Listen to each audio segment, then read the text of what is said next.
sería el cuarto o la cuarta prueba del caso.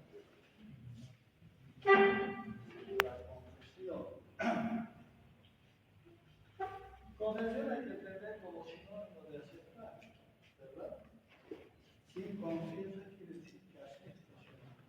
Si quiere llevar un poco más allá, su culpa es pecado, ¿no? Pero en materia civil, ¿qué quiere decir confesar? Simplemente admitir, digamos, la pretensión del demandante, confesar.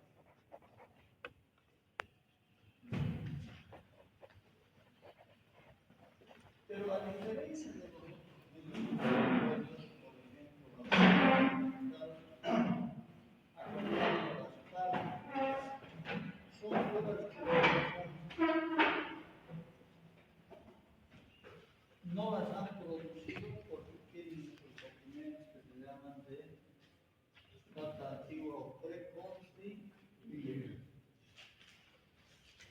La prueba testifical la producen los testigos, pero dice la confesión prestada por las partes.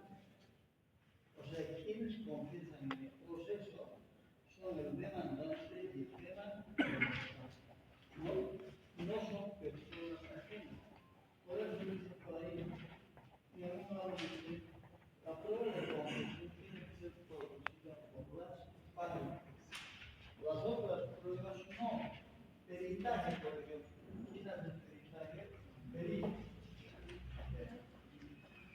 La inspección que hace el juez. La declaración testifical a los testigos. Pero en la confesión dice, las partes pueden llamarse recíprocamente a confesión. ¿No? Acá la demandante le dice al juez, señor juez, yo defiero a confesión al pues en la audiencia, él tiene que comparecer y tiene que confesar o decir algunas cosas que la demandante más en el interrogatorio después le va a preguntar. Pero por su parte también dice, el demandado puede llamarla a confesión a la demandante. Entonces dice, esta prueba es cuestión de que las partes la pidan al juez. El juez no orienta, no sugiere qué tipo de pruebas tienen que presentar las partes. Son las partes los que tienen que decir, señor juez, prueba de inspección, solicito. Señor juez, solicito peritaje. Señor juez, propongo un testigo. Señor juez, defiero. La palabra deferir viene a una solicitud. Llamo o emplazo a confesión, ¿no? Señor juez, emplazo a confesión al demandado y el demandado también hace lo mismo con relación al demandante. Entonces, esta prueba de la confesión se genera a través de las partes del proceso. ¿Están entendiendo esa parte, verdad? Ya.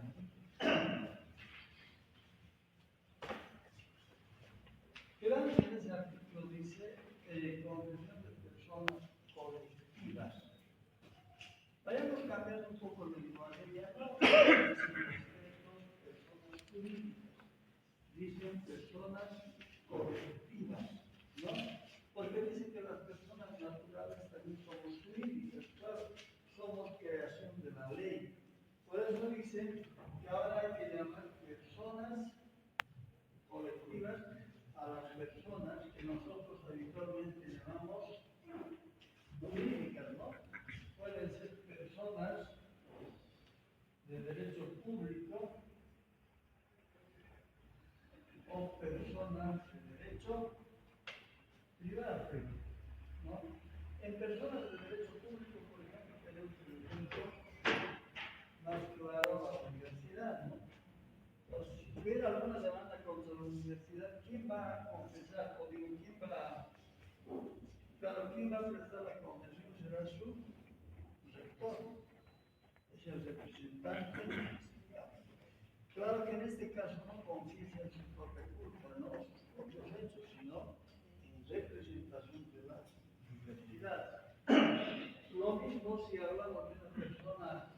de derecho privado, el banco. Los bancos son personas de derecho privado, una cooperativa, una fábrica, una empresa. Entonces, esos también dice, sus personeros legales, directores o gerentes son llamados a confesar, ¿no?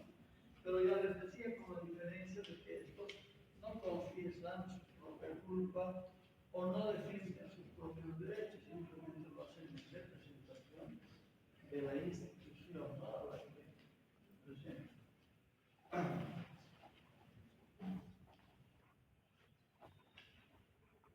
Requisitos de la confesión. Primero, tener capacidad de obrar y de obligarse. Es lógico, ¿no? ¿Cuántas capacidades tenemos nosotros los sujetos procesales o las personas dos, ¿no? Capacidad de goce y capacidad de ejercicio de obrar. La capacidad de goce lo tiene la persona desde el momento incluso en que ha sido concedido todos los derechos, ¿no? Todos los menores de edad y por supuesto las personas mayores de edad tienen capacidad de goce porque tienen derecho.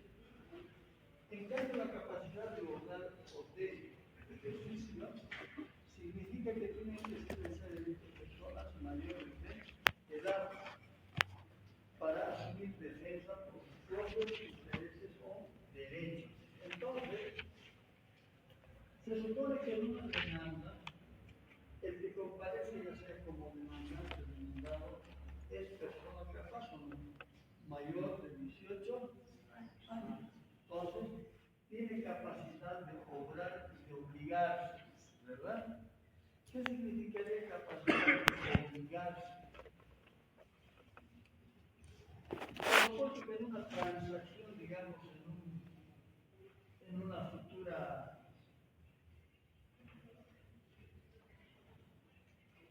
futura conciliación, lógicamente las partes tienen que tener capacidad de obrar de manera equilibrada, pero también tienen capacidad de discusión. Si están peleando sobre un bien inmueble y quieren llegar a un acuerdo o una conciliación, lógicamente las partes pueden proponer algunos arreglos porque definitivamente son directos responsables del objeto motivo del litigio, ¿verdad? Si es una demanda, digamos, de reivindicación, llegan a un acuerdo, dice uno de ellos dice yo propongo o yo le doy o le presto tanto de dinero a cambio de que me devuelva el inmueble, ¿verdad? Que tiene capacidad de obligarse, se va a obligar a devolver un dinero para llegar a un acuerdo. Pero también cuando el proceso termine, el proceso acabe y se ejecutorie la sentencia, lógicamente las partes tienen que tener capacidad de obligarse.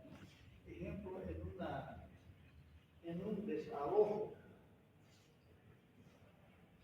Además, desalojo propiamente un desapoderamiento.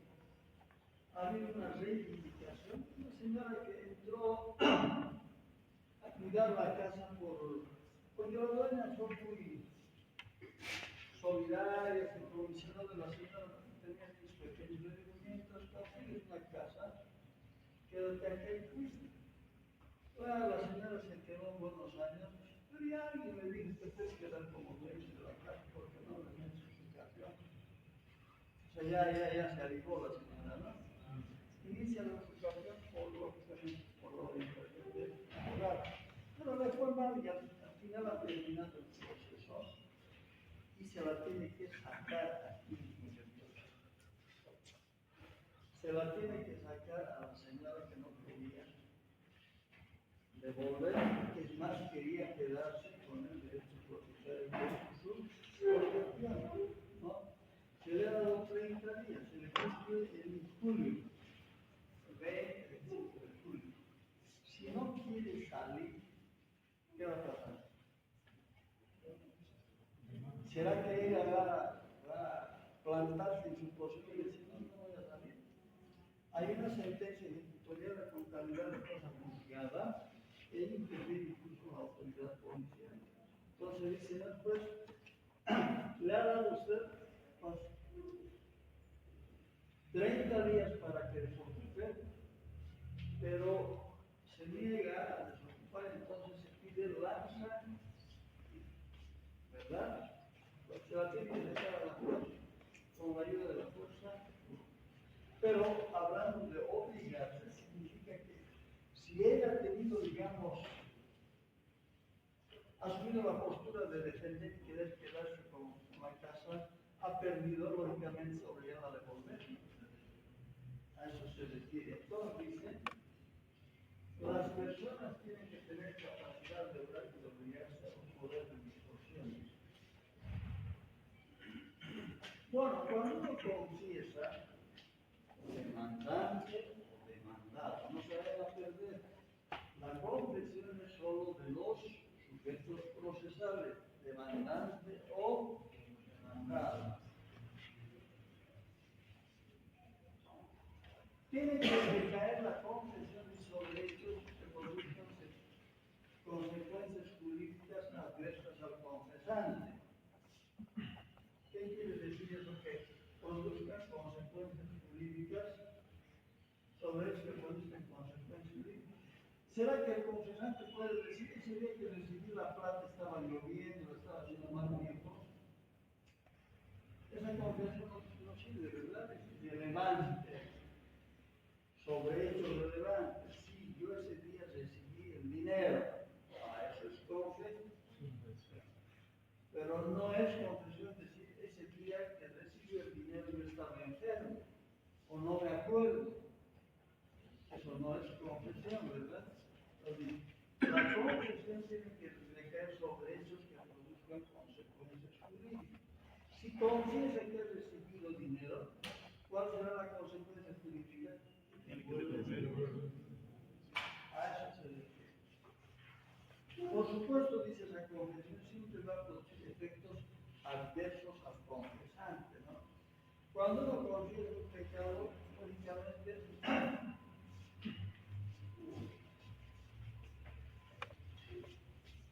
cuando uno confiesa su pecado, únicamente admite, ¿verdad? Pero tiene que pagar, dice, las consecuencias, ¿o no? Claro.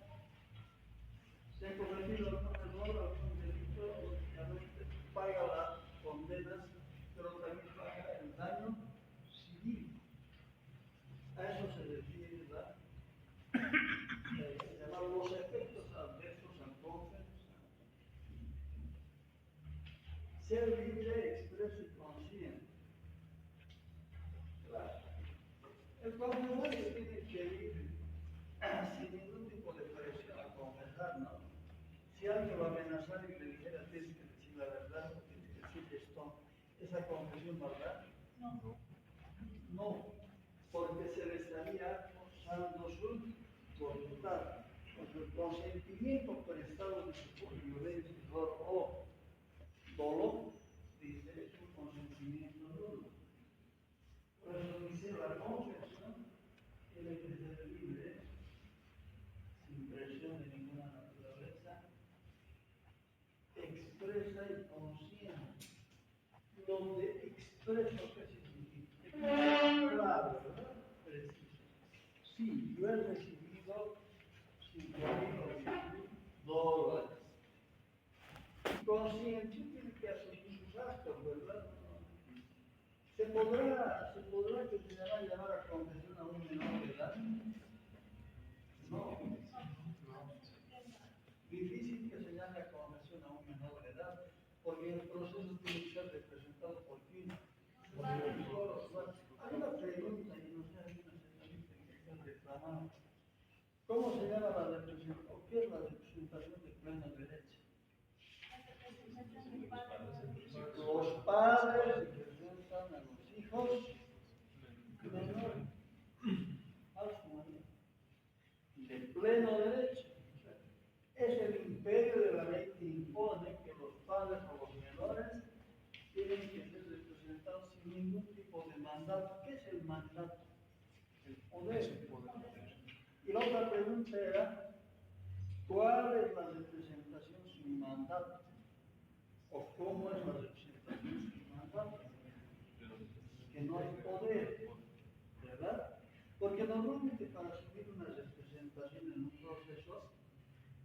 conferimos ¿qué? Un poder, y ese poder se llama mandato.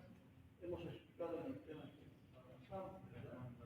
Pero dice, en algunos casos, y por la urgencia, dice, no se requiere de poder. Ejemplo, la esposa puede representarlo al esposo, los hijos a los papás, los suegros a los nietos, nueras, y viceversa. O sea, los papás a los hijos, la esposa al esposo. Sin mandato, dice, la urgencia, ¿verdad? Pero esa representación no es hasta que termine el proceso. Dice, sin embargo, antes de que salga sentencia, tiene que aparecer el caso representado sin mandato. ¿Para qué?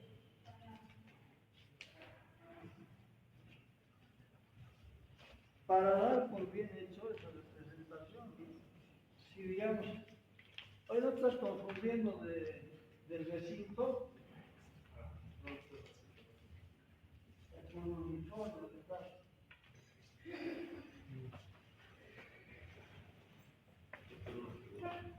Si la confesión sí se puede por 16 años, pero no la declaración. No, la confesión es materia penal probablemente así. Nos dijo justamente. No, confesión de 16 años. No, eso se está confundiendo. El de 16 años es cuando van a hacer el domingo. Sale una persona de 16 años. Ah, no, pero es otra cosa. No, confesión lo dijo, no lo estoy diciendo. De acuerdo a lo que dice la compañera, cuando uno va y Eso es cita, citación. Por eso citación. no, confesión no. Está diferente. Tiene que ser persona mayor de 18 años. Por eso, en una demanda, por ejemplo, van a encontrar el procedimiento, en una demanda en la que el apoderado o el padre o tutor esté representando a un menor de edad, ¿podrá transar por ese menor de edad? No puede, porque no son sus derechos, son derechos indiscontinuibles. Solo la ley o una orden judicial permitiría que los padres de turno transen por el menor de edad, pero en caso de urgencia, venderemos la casa está a nombre de los menores. ¿Y por qué quieren vender? Hay la necesidad de invertir ese dinero en un viaje urgente para la operación que sea de los jóvenes esos que aparecen de dueños, en ese caso. Pero entre tanto, dice, no se puede hacer representación, ni puede confesar el tutor por cuenta del pupilo o del representado.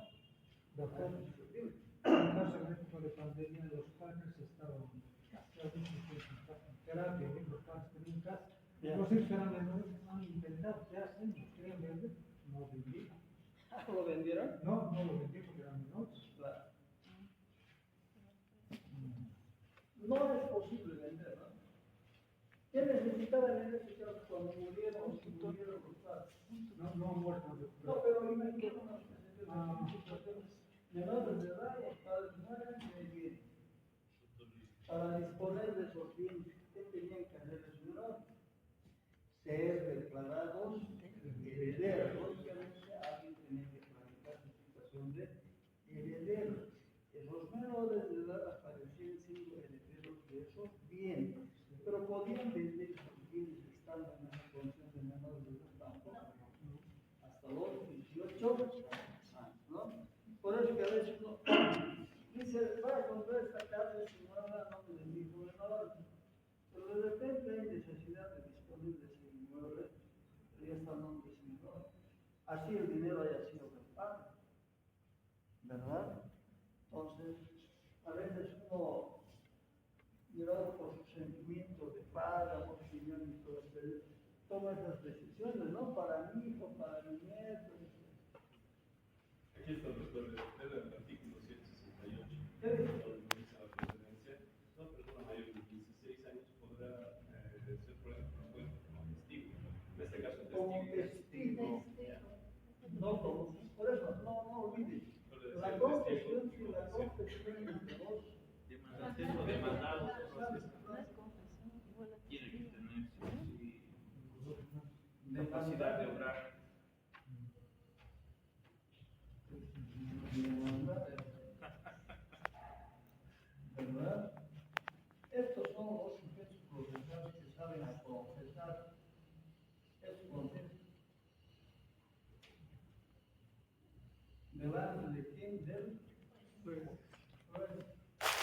Por eso dice, el demandante lo puede llamar a confesión al demandado y el demandado al demandante. Luego dice, estos comparecen y confiesan en base a un interrogatorio. Pero el testigo, jóvenes, el testigo puede ser propuesto por el demandante o demandado. 1, 2, 3, 4, 5 testigos. Esos son los testigos. Y esto se puede a partir de lo que se A ver, en una declaración testifical se pide la opinión personal del testigo. No, simplemente lo que ha visto y lo que ha oído. Sus licencias permiten seguramente ya esa suficiente madurez como para decir, yo he visto, ¿no? O he oído. Por eso acepta 16 años. En el código anterior parece que había incluso los 14 años. Pero la confesión es solo de los sujetos procesales, demandantes y demandados. En cambio, los testigos son propuestos por las cámaras. ¿Ya? Versar sobre hechos conocidos por el confesante no puede ser sobre hechos ajenos. Claro, yo debo confesar lo que sé, ¿no? No lo que he visto y lo que sé del vecino. Es decir, sobre hechos conocidos por el confesante. Señor juez, sí, yo he visto y a mí me consta, digamos, ¿verdad? Este es un hecho conocido, dice. Pero no puedo decir, ¿sabe qué, señor juez? Yo vi que no, eso no, son hechos ya ajenos. Además, los mismos testigos, cuando van a declarar, tienen que decir que les consta. No pueden decir por referencias. ¿Han escuchado hablar alguna vez de eso? ¿Te consta? No, se lo han contado. Eso no es confesión, ¿no? Tienes que ser tu testificación del acto de eso. Si me consta, ¿no? O he visto, eso es ser testigo fiel. Pero no salir. Porque normalmente pasa eso, ¿no? En los procesos. A ver, voy a presentar testigos, busco 2, 3 amigos. Mira, hermano, dale una manito, quiero que. Yo te voy a decir lo que tienes que hablar. Pero no, si yo no sé, no, ¿qué vas a decir eso?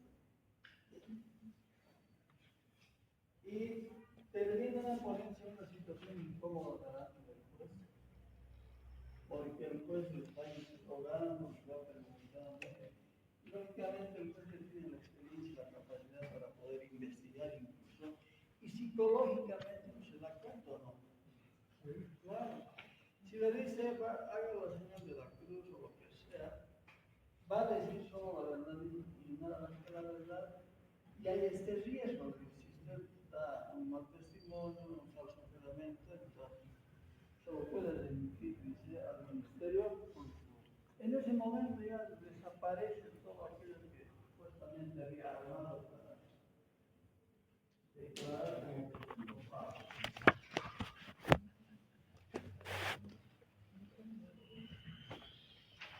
Los testigos que están ahí en Palacio de Justicia, están rondando por 50 minutos, ¿para qué tipo de casos sirven los testigos?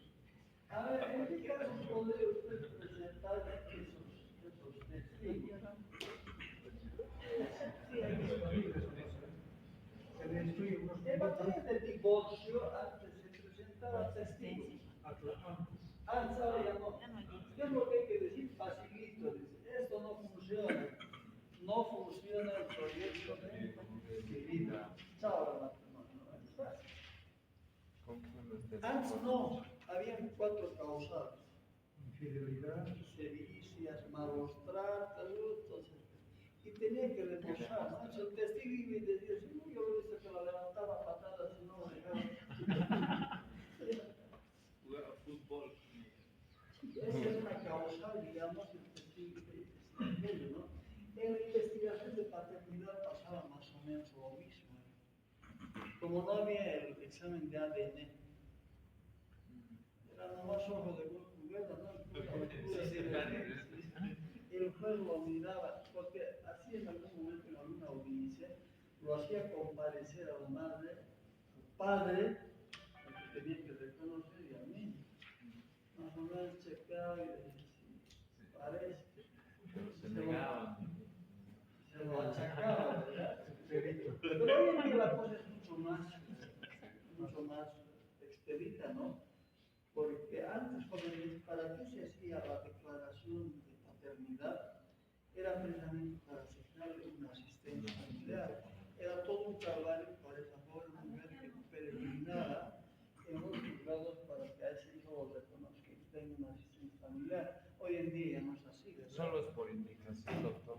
Claro, por eso la madre dice, ¿quién es el padre? Fulano de tal. Ahora ahí viene el problema también de que ese fulano de tal probablemente no sea, pero ella le obligan a pagar la asistencia familiar y a él le correspondería la carga de demostrar que no es el padre. Le complicado, ¿no? Y si La se ley en alguna demuestra, medida favorece al menor y lo obliga también a aquel que no es padre. pero dice en familia igual avanzamos que si el niño no es, también tiene que devolver la hija. Deberá de Claro. rezarse. A ver, en una investigación de paternidad se pretendió, digamos, que el padre comparezca a ese examen de ADN, pero el padre se fue, se escapó y no hubo nunca forma de hacer ese examen de investigación de paternidad. No se pudo. Pero creo que hablamos del cabello, de las demás cosas, no, O sea, no es la única tendrías que manera. estar muy enamorado para Darle un cabello. un montón de su cabello. ¿Te acuerdas de esa canción? De Adamo, Salvatore Adamo, ¿no? No, El listón de tu un mechón de tu cabello.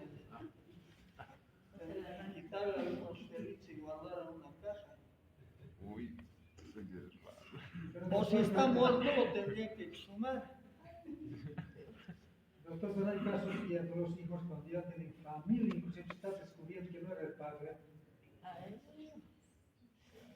O sea, hijos que quieren negar el apellido del padre. No. En un caso, la hija ya tiene dos hijos, ya mayor. Entonces han hecho el análisis y se descubierto que no lo es. Padre. Que no es su hija del padre. Entonces yo de la O medida sea, de el padre ya era abuelo incluso. si ya era bueno. y no eran sus nietos. No eran ni sus Pero nietos. para todo el remedio, ¿no? Ese abuelo se encariñó de sus nietos. Padre no es el que Sí, Ahí, También el que cría. que tiene 5 años, y presentan las pruebas en este caso. hay la posesión de Estado también, ahí, ¿no? Esos casos son bien típicos, ¿no? Mi hermano no había sido nunca, pero yo lo voy a llegar a querer, y si ya yo ya lo mando al colegio, a la escuela, ya está grande. Que a veces hay más amor, tal vez, ¿no? Que Seguro, ¿no? Seguro debe haber eso, ¿no? hay casos. Porque el padre a veces no es el que engendra, cría, el que da. Pero lo bacana, doctor, es que a veces no es solo un hijo, que no es de él, son 2 o 3, y ya, pues, te pasa. Te pasa. Más, Ay, Mejor ya no entremos en esa materia. y del mismo padre son los extranjeros. son tus hijos. Eso era antes. Hay una presunción legal, dice, ¿no? Todo Matrimonio. tiene por padre al marido. Ahí, sí. Para por descontar. Pero es fácil, ¿no? Sé de algunos casos que también van a agarrar a los niños, ya realmente tienen una comunidad directa a ese laboratorio. Sí, le sacan. Deben influir muchos factores también, ¿no? Con- Si uno a veces Económico. tiene mucha gente por la mujer. Sí. Yo creo que depende de cada ser humano. Bueno, pero acá hay un elemento un poco cuestionable, ¿no? La fidelidad de la Ah, mujer. Sí. Se lo achacó, ¿no? Pero serán fieles. ¿O no Muy son como bien. fieles? Tienes que dudar. La interpretación de la confesión será que indivisible, dice. Hay algunos artículos que no son muy entendibles, por lo menos, porque lo de indivisible significa que lo que uno considera es una verdad, absoluta verdad, y que no se la puede, digamos, aceptar en una parte y negar en otra parte, ¿no? Es todo por entero. ¿Tú recibiste el dinero? Sí. Ah, pero hay una cosa. Excepto, dice, puede haber, dice, la divisibilidad cuando uno acepta, pero modifica, dice. Tú has recibido $5,000, ¿verdad? Sí, pero te devuelvo. Está confesando, ¿verdad? De que ha recibido el dinero, pero ha modificado, digamos, la política de muerto, ese dinero al mismo acreedor. Entonces, la palabra indivisible acá hay que entender que una confesión siempre resulta siendo una verdad, absoluta verdad, y lógicamente, si se prueba lo contrario, se demuestra, se admite la divisibilidad y se desacoge. ¿Va a entrar?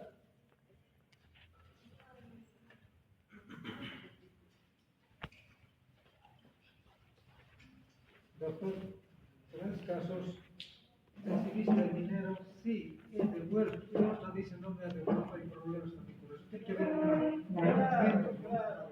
Pero ahí ya se está generando por eso la divisibilidad de la confesión, ¿no? He recibido el dinero, pero luego le devuelvo. y otro dice, ¿cuándo? Me ha devuelto. Se podría suscitar. Confesar sobre eso significa ahora que he recibido el dinero, pero lógicamente devuelto, por lo menos se devuelve la mitad, ¿verdad? Modificatorios. Cuando los hechos confesados fueran inverosímiles, ¿qué quiere decir la palabra inverosímil?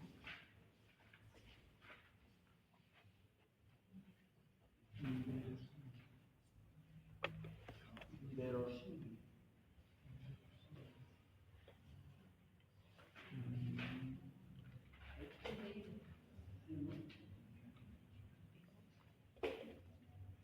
Lo inverosímil es algo que no es real, algo que no es creíble, ¿verdad?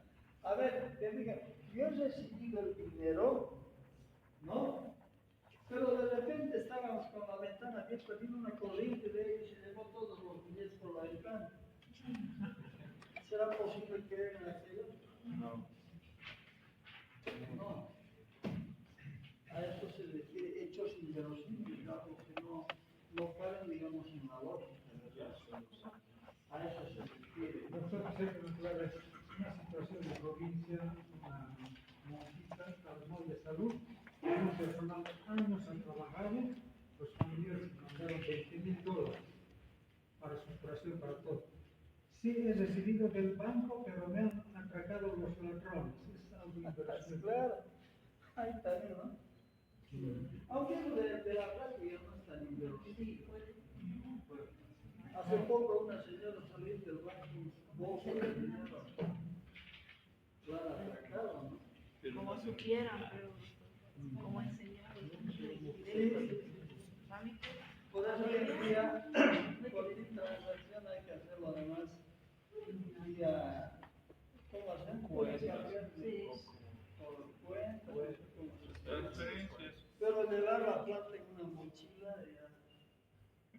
Y no le dice nada, a veces uno habla. Tiene que estar acompañado con alguien, ¿no?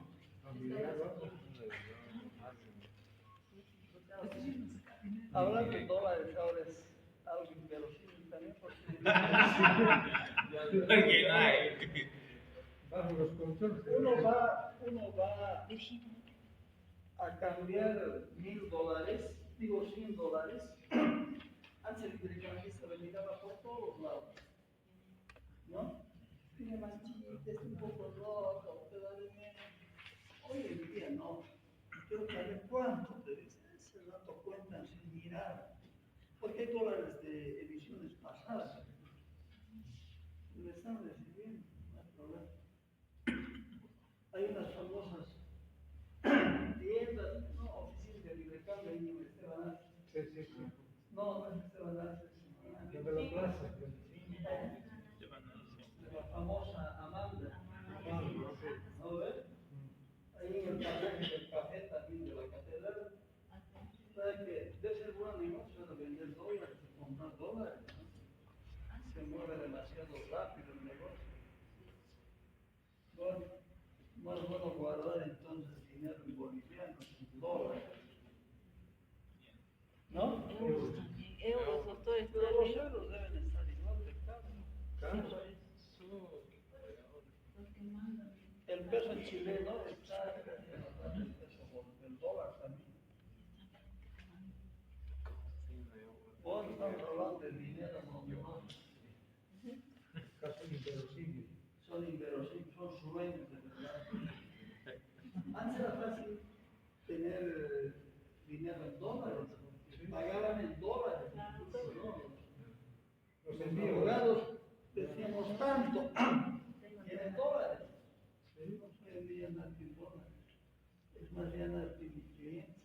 Las remesas también directos en dólar. Es otro engaño, ¿no? Uno tiene dinero y dice que le dan $100 cada mes o cada semana. $100. Eso me Si llamó. tuviera ahí unos $100,000 en el banco, no me devuelven ni a mis nietos van a poder cobrar. Es otro engaño. O sea que es mejor no guardar en el colchón. Ese es el proceso de cambio. Provocados, ¿no? Ya, retractación, dice, la parte que refiere a confesión, la palabra deferir es llamar, la parte que refiere a confesión, no podrá retractarse cuando el deferido hubiera sido pasado. Yo, demandante, al demandado lo defiero a confesión, pero digo, no parece que eso no es muy buena táctica. Hay que saber ofrecer la confesión, o saber proponer, porque pueda que el confesante le canse verdad, termine mal parado. Claro, ocurrió en un proceso, lo de la confesión, la señora dice, este es un delincuente, le cansó su vida. Entonces siempre hay que tener cuidado de no cometer ese error de que al querer hacerlo confesar más bien se hable la verdad, ¿no? Se ponga en situaciones incómodas. Interrogatorio al confesante, en base al cuestionario presentado por el referente, el juez hace las preguntas. Le dice, a ver, pase, lo hace sentar y le toma el juramento y va leyendo las preguntas, ¿no? ¿Y quién hace el interrogatorio? Los abogados. Claro, la parte que le mandan, ¿no? A veces hay problemas de redacción, incluso en memorial. El juez puede modificar, dice, cambiar, alternar preguntas, y lógicamente tiene toda la potestad para poder interrogar, dice, contestar.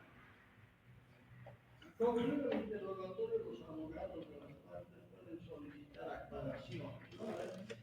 Comienza el abogado del demandante y le pregunta a través del juez. Ahí esa vuelta que no me parece muy práctica. Señor juez, que diga tal cosa. ¿Por qué no lo dice directamente él? Señor juez, que diga tal cosa. ¿Por qué el voto igual? ¿No? Debería ser un interrogatorio directo, ¿no? Que diga aclare por qué usted ha dicho esto. No decir, señor juez, que aclare por qué ha dicho esto. Eso se refiere. No le entiendo muy bien, doctor.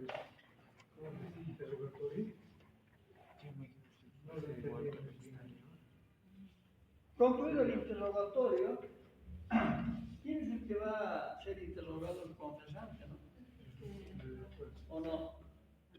Si usted es demandado, su compañero es el demandante, él lo ha llamado a confesión. Usted mismo, claro. usted comparece acá, delante de quién, del juez. El juez agarra el interrogatorio y se va a preguntar. ¿No? En base al interrogatorio que ha hecho el abogado del demandante, se va preguntando, ¿no? Y le va indagando, indagando. Termina la lectura de la confesión, el juez dice ya es suficiente. Ahora tiene la palabra si quieren interrogar los abogados de las partes. El abogado le vuelve a preguntar y le dice que aclare tal cosa. Y luego su abogado dirá, a ver que aclare tal cosa, por ahí usted ha mentido algo, o no ha dicho claro y su abogado le está queriendo dar una manito para decir que corrija lo que ha dicho. A ver, y dice el juez amonestará si ese que no, que tiene que ir a confesar, no dice la verdad, la otra con el vacío, se lo amonesta, ¿no? Porque hay ese caso, ¿no? De los que ya les comentaba que la confesión se da por poder, incluso se daba poder. En los casos en que el llamado a confesión de la vida medio despistado, medio desubicado, el abogado decía, escucha, mira ahora la verdad. Nos nombraba, él mismo se hacía nombrar apoderador y el abogado iba como apoderado del confesar. Pero eso no entra en la lógica, ¿verdad? ¿Cómo puede uno confesar hechos ajenos? Pues ha desaparecido del procedimiento. Acá hay un artículo, dos artículos más, traductor o intérprete. Alguien me ha dicho que traductor e intérprete no es lo mismo, ¿verdad? ¿Quién es el traductor? Digamos, una persona que va a traducir el idioma en el que la otra persona. Ya, si fuera en quechua, por ejemplo, que incluso que habla quechua y traduzca al juez.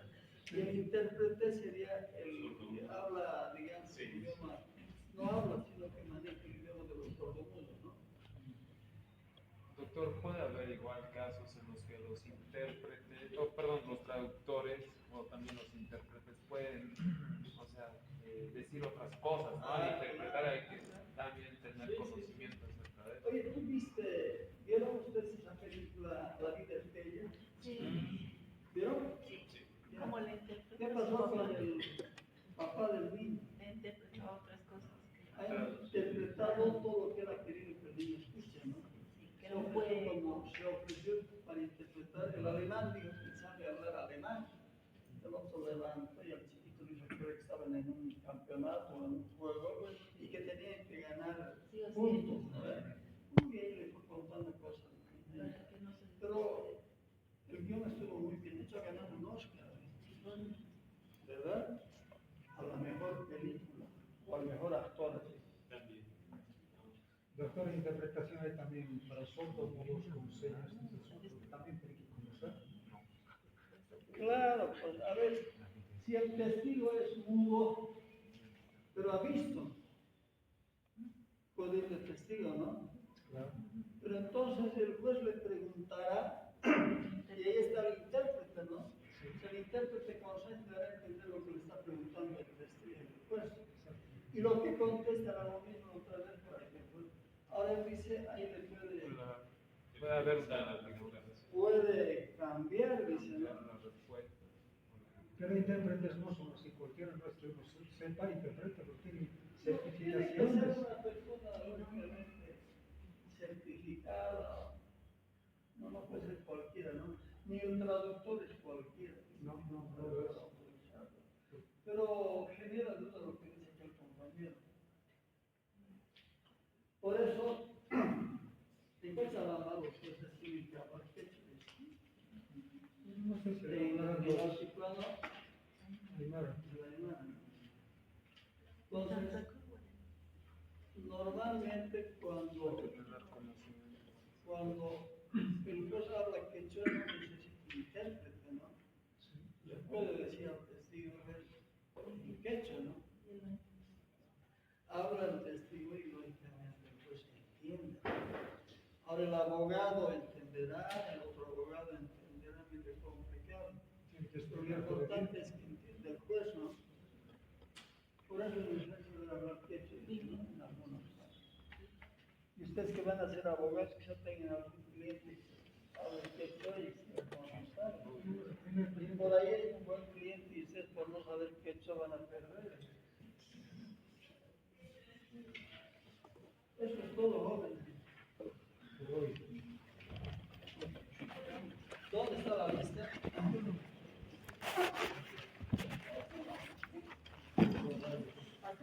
Estados Unidos.